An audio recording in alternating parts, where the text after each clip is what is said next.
And Australia's most radical bedroom, that's tomorrow, here on Today.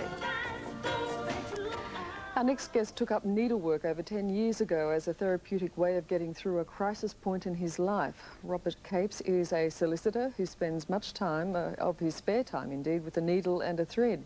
His inspiring work is featured in a new book, Creative Needlepoint. Robert joins us this morning. Good morning to you. Good morning, Liz. That really is the beginning, isn't it? It is. A crisis and a friend, I think, was quite humorously put together. A friend whom you thought always looked pretty relaxed, encouraged you to take up needlepoint. My friend Helen, who shares the dedication to the book, she always looked relaxed as she was stitching away, and she suggested that I should try it, and this is where it's led. Obviously, I also read where you felt you suffered slight attitude problems. I mean, people not expecting a man to do this.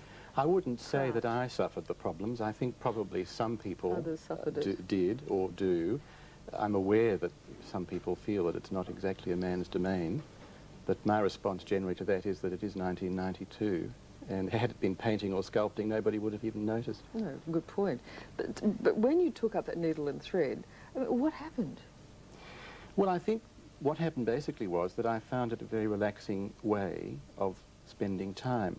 The actual motion of putting a needle through a hole and creating a picture which leaps up at you, rich in warm colours, etc., is really very exciting. But those early days when you were needing so much relaxation, did it not frustrate you somewhat? Not really. I suppose there are frustrating parts about it. You know, if you have your thread too long, it tangles and so on, but gradually, as with everything else, you learn how to acquire the skills.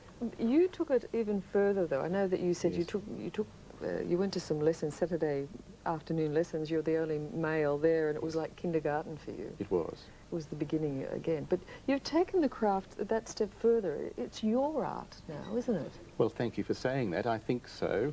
The purpose of the book is actually to say that what I do is accessible to other people, but certainly what I have done is to create three-dimensional pictures with texture, using very traditional stitches, really, but giving it my own slant. I might say, without wishing to take credit for the art form, creative embroidery is not a new way of expressing oneself with a needle and thread. It goes back to medieval times and even before. Oh yes, we've seen some tapestries from yesteryear, yes. That's for sure. We're looking at some Alice in Wonderland pieces that you've done. You enjoyed that story so much that you recreated it.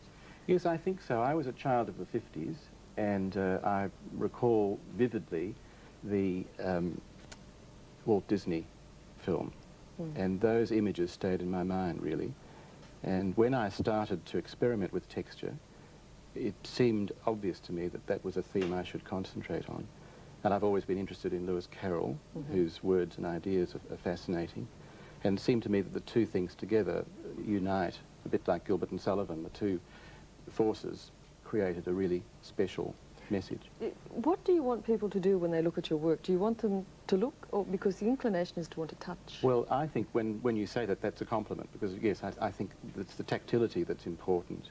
And in fact, I recommend to people that they don't put glass over them. Because you put your very first work behind glass. I did, and that was the mistake that I made. Because that feeling is all important. Very important to be able to touch them.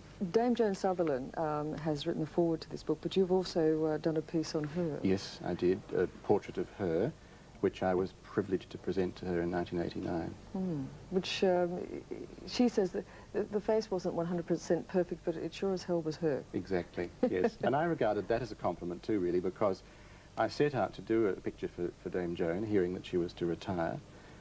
But had the face not worked, I couldn't have actually given it to her. But because it was a passable image, I felt that therefore I could. Now, has this become your career, or is law still certainly very not? much? No, I have to squeeze being a lawyer in somewhere along the line.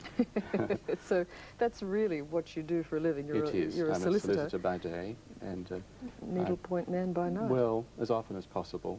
Well, it's indeed a beautiful book, and it is not terribly intimidating when you get to the back and learn the basics, the stitches that you teach, and that's... Thank you, Liz. Well, I hope that the book is actually illustrating what is, in fact, an accessible art form or craft form, whatever you like. It certainly is. Robert, thank you very much. Thank you for having me. We'll have more of Today when we return. Needlepoint.